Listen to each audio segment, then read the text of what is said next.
Hello, this is Roderick Angle. I'm a real estate agent in New York City, but I'm currently quarantined in the Catskills. I'm happy to say that my family and I are packing up to go back to Queens. So this is going to be the last vlog that I'm filming at my place upstate. I'm really excited to get back to New York City, and I'm excited to get back to work.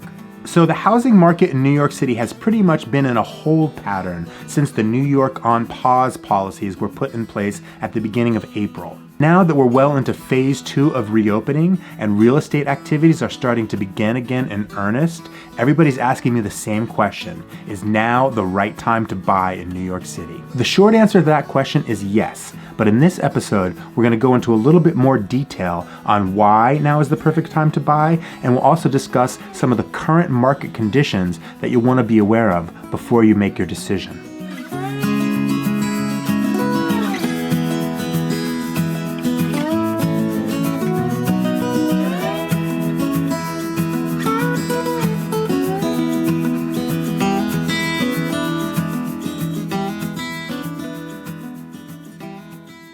So today I'm going to discuss 3 factors that make this a great time to buy in New York City, and more importantly, I'm going to tell you how much room there is to negotiate on current asking prices. If you're not subscribed to this channel, make sure you hit that subscribe button right now and hit that notification bell. And if you end up learning something here, please hit that like button and feel free to ask a question in the comments.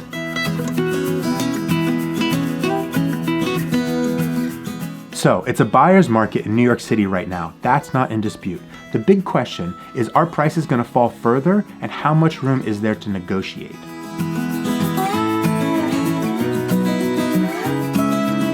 The first thing to keep in mind is that nationally, the housing market has remained really strong through this quarantine lockdown period. This current economic distress was not caused by the housing market like it was in 2008. So there's been, as of now, no indicators of a housing market crash. Actually, the housing market nationally looks like it's making a very healthy recovery. But I do think we're looking at an adjustment period in the New York City housing market, especially on the high end. Now, this is because of 2 factors.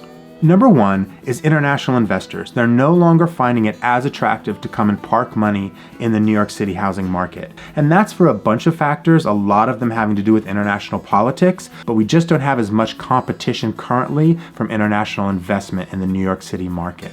And number 2 is that some New Yorkers are abandoning New York City for a larger house in the suburbs, or just moving back with mom and dad to kind of reevaluate the direction of their life. We've all seen the articles about this, and even if it's not really happening, there's a perception that it is happening, and that's what really matters right now. So the number 3 thing to keep in mind is the resiliency of New York City itself. It will always be New York City, and it will remain some of the most valuable real estate in the world. I remember after 9/11, everyone was predicting the demise of New York City. I mean, yes, a few people left the city, but within a few years, the financial district became the hottest real estate market around. I mean, that was the epicenter of that national disaster, and then boom, within a couple of years, the financial district was blowing up, became extremely valuable. So trust me, New York City is going to bounce back, and it's going to bounce back strong. So if you look at these 3 factors together, the national market is showing strength.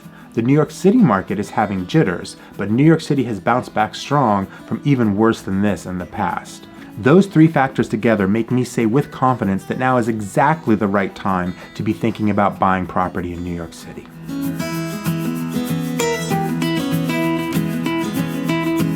So we just said the New York City market is having jitters, and I think that that's true.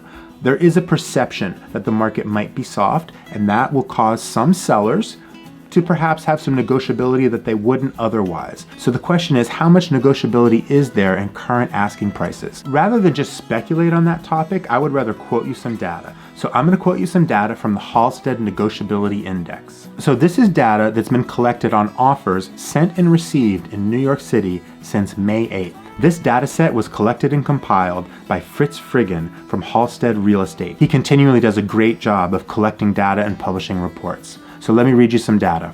In New York City, the average difference between the last asking price and the offers was 7.67%. Now that's since May 8th, 2020. So this is very current data. The difference in all the offers from the asking price was 7.67%. Okay, the average accepted offer was 5.49% below the last ask price, and the average rejected offer was 11.18% below the ask price. So there you kind of have it. That's the wiggle room right there. 5.5% typically got accepted. 11% below the asking price got rejected. Let's maybe say 4% to 7% below ask is kind of the wiggle room. If you go over that, not saying never, but chances are it's not gonna fly. So there's additional information in that study. He also had the study broken down to just offers in Manhattan, just offers in Brooklyn, just condos, just co-ops. If you want me to drill down a little bit more on the data, just give me a call or shoot me an email. I'm happy to go into it in a little more detail for you.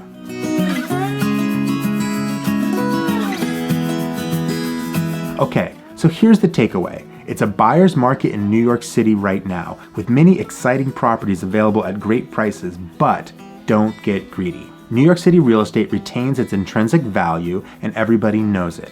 The wiggle room in asking prices seems to be between 4 and 7%. So if you think that this may be the right time for you to buy in New York City, but you've been sitting on the sidelines, just remember, you only know the bottom of the market when you get there, and then it's too late. Thanks for watching, guys. See you later.